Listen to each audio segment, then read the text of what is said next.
there's many different schools of surfing, but for me as a surfer, what I experience in the ocean is a range of things. It's my temple and it's my playground. So for me, if I see problems that are affecting the amenity of my playground and my temple, it does really concern me. And as a young surfer, as a grommet, you know, I remember kind of seeing the plastic lining the beaches and floating around there, and I was kind of like, huh, you know, that probably shouldn't be there. And then I guess as I got older and my skills in working with the environment and conservation, it all kind of came together into this picture of like, well, you actually can do something about it.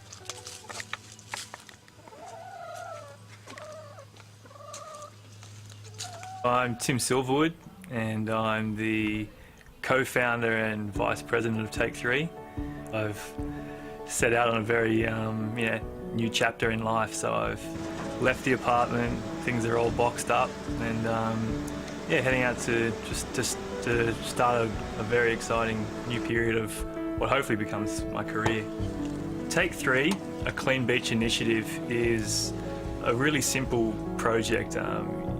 You'd almost think that a marketing genius had come up with it, but it's not. It was born in a little house in the area, and Take 3 is just asking anyone and everyone who visits a beach or a coastal area or a waterway to, if they see a bit of trash on the ground, to pick it up. You know, we were born with 2 hands, and they're really good tools for picking up a bit of waste, and it's just a wonderful idea. I can't believe every day I'm surprised at how much recognition we're getting for the work we've done, and people want to hear about it. You know, people want to know that there's people out there who've got a simple message that can make a real difference. I do love this area. I went to school here, I went to university here where I studied environmental management with a focus on sustainability, you know, and that was, I thought, just before the time that it really kind of kicked into gear, and there's a lot more happening, I think, in that field at the moment. But I've worked in the non-profit organisation sector for a couple of years now, and you know, for me it's just about, you know, working and succeeding, but doing good things ultimately. You know, I really am guided by that, and I think if I can't make a lot of money, if I can look back on my life and think that I've encouraged people to look and consider the environment as something which is of critical importance, and that's a good thing. It's a real testament, I think, to the power of people kind of coming together. You know, the fact that I'd been working on trying to advocate people to come and join me in doing beach cleanups, and then to find out that there's 2 amazing people living right by me in a similar community who are looking for the same thing. So to meet up with Amanda and Roberta was incredible. There was electricity from the moment we first met. I'm Mandy Marichal, and I am the president of Take 3. Take 3 was formed probably about 18 months ago. The idea of just scooping off a bit of plastic as you leave the beach and dumping it in the bin, I thought maybe if everybody did that, they could make a difference. And at first it was going to be take 5 pieces, but I found with a board or a kid or something under my arm, it was pretty hard to scoop 5 bits up. If I was in a hurry, it was more doable. Like teenagers who are surfing are more likely to take maybe 1 or 2 or 3 bits off the beach. So that's how it kind of started. I'm Roberta Dixon, and Take 3 is one of those really unique ideas. It's come about because it's unique because it devolves the responsibility to people every day and to every person. So anyone and everyone can go down to the beach and actually make a difference in terms of the marine debris problem. I love the Take 3, you know, the wording right from the start. It just seemed perfect. He's our pin-up poster boy. He's really good at radio interviews too, and we hate doing radio interviews. He's a face. Yeah. Now we've been recognised by other people as being like, you are a winner. We've got a $50,000 grant from Taronga Zoo. We've got constant positive pats on the back from everyone saying you a good thing. So it's it's incredible how easily it's come together. I remember back in February 2011, and I read this news story that was basically putting a call out to people that, you know, if you want to and you can raise $10,000, this might be the holiday for you, sailing across the ocean from Hawaii to the Great Pacific Garbage Patch.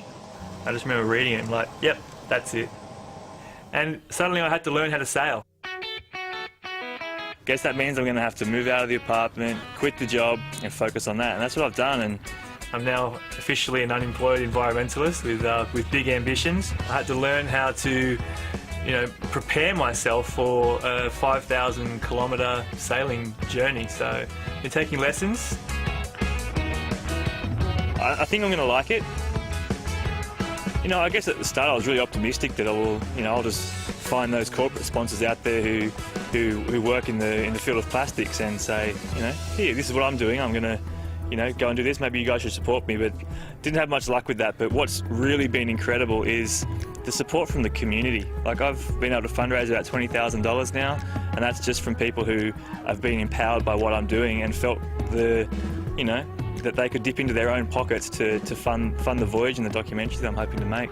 Now I found myself in this really unique situation where I'm travelling out to a part of the ocean to document this Great Pacific Garbage Patch, and not many people have been out there, and not many people have actually captured it the way I think it should be captured. So it's going to be really interesting, challenging for me to get out there with my film equipment and document it as best I can with zero bias. This is just how it is,